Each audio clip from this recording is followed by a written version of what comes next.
इस बीच देखिए ये बड़ी खबर आपको बता रहे हैं, पटना कंट्रोल रूम से ये बड़ी खबर सामने आई है। 9 बजे तक की वोटिंग प्रतिशत की अगर हम बात करें तो औरंगाबाद में 6% वोटिंग हुई है, गया में 9.3% वोटिंग हुई है, जमुई में 9.12% वोटिंग हुई है। ये 9 बजे तक का अपडेट हम आपको दे रहे हैं। नवादा में 7.1% वोटिंग हुई है। तो काशिफ देखिए ये बड़ी खबर पटना कंट्रोल रूम से, जहां से सहयोगी प्रीतम लगातार अपडेट बता रहे हैं, जानकारी हमारे साथ साझा कर रहे हैं और अपने दर्शकों को 9 बजे तक की ये जानकारी देखिए। 7 बजे से वोटिंग की प्रक्रिया काशिफ शुरू हुई है और 9 बजे तक का ये अपडेट है। जमुई में 9.12% वोटिंग हुई है, नवादा में 7.1% और सहयोगी प्रीतम इस वक्त पटना कंट्रोल रूम से हमारे साथ जुड़े हुए हैं।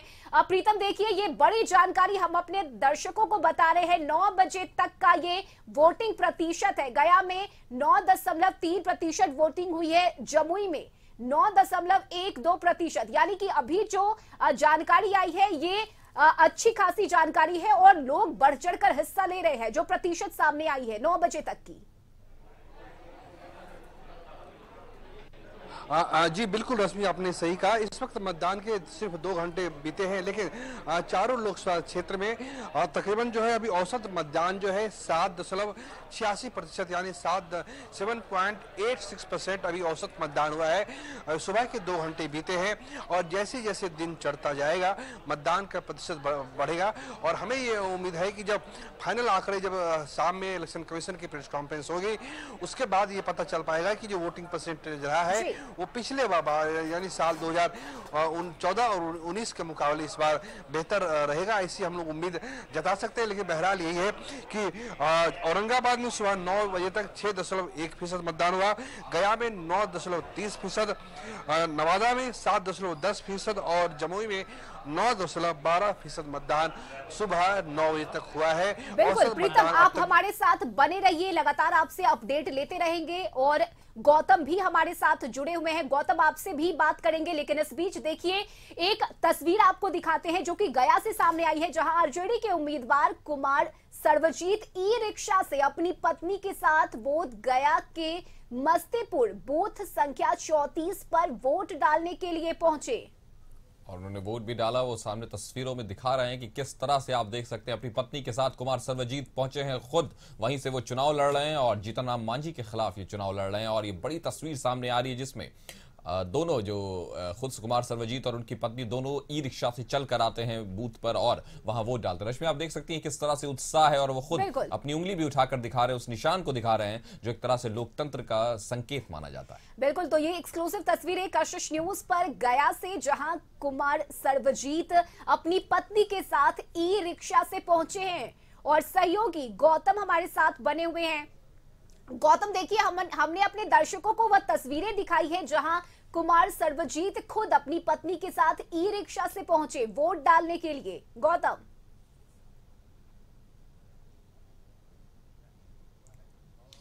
देखिए सर्वजीत अपनी पत्नी के साथ पहुंचे हुए, जी गौतम का जो उनका जो इलाका पड़ता है वहाँ पे वो मतदान केंद्र पहुंचे थे। हमारे साथ प्रदीप जुड़ेंगे क्योंकि देखिए इसके बाद जो है सर्वजीत एक प्रत्याशी हैं राजद के, मगर दूसरी तरफ जीतन राम मांझी है। जीतन राम मांझी को लेकर मतदान में कुछ टेक्निकल इशू हो रहा है क्योंकि देखिए गया का जो लोकसभा सीट है वहाँ पर मांझी जी गया जिला में जरूर आते हैं, मगर उनका जो विधानसभा क्षेत्र है, जो उनका जो लोकसभा क्षेत्र जो है वो टेक्निकली रूप से जो है औरंगाबाद में पड़ता, जहानाबाद में पड़ता है। प्रदीप ये जो स्थिति बनी है जिस कारण से मतदान क्या मांझी जी आज कर पाएंगे? बिल्कुल, आज वो उनका मतदान जो है वो नहीं हो पाएगा क्योंकि उनका घर जो है वो गया जिले के महाकार में पड़ता है और महाकार का जो क्षेत्र है वो संसदीय क्षेत्र जहानाबाद में आता है और जहानाबाद की वोटिंग की बात करें तो 7वें फेज यानी कि अंतिम चरण में है। यही वजह है कि मांझी जीतन राम मांझी जो है आज नहीं बल्कि वो 7वें चरण के तहत मतदान करेंगे। प्रदीप कुमार सर्वजीत ने मतदान कर दिया, अपनी पत्नी के साथ गए थे मतदान करने के लिए, तो ये तो उनका जो क्षेत्र होगा मतदान करने के लिए पहुंचे। मैं सुरक्षा के पॉइंट ऑफ व्यू से क्या लगता है परिस्थितियां जो गया को लेकर जो एक मानी जाती है नक्सल प्रभावित इलाका, ये एक शुरू से रहा हुआ है, अभी भी 3 जिलों में जो कहा जा सकता है, माफ कीजिएगा 3 विधानसभाओं में जो कहा जा सकता है कि अभी भी पाबंदियां हैं 4 बजे तक ही मतदान करने के लिए।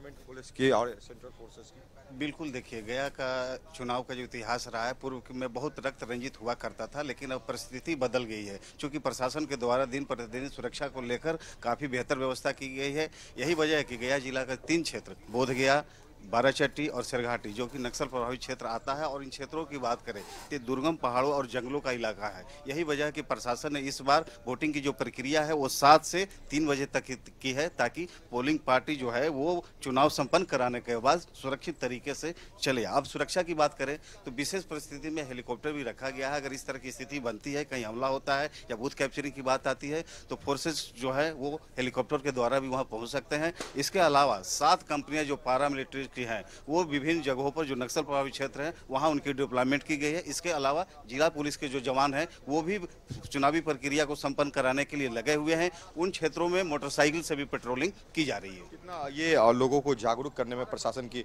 भूमिका रही? क्योंकि एक मतदान प्रतिशत देखा जाए तो पिछली बार की भी अगर देखा जाए तो 55% के करीब था, जिसमें जो है जदयू के प्रत्याशी जीत गए, जीतन राम मांझी को हार मिला था।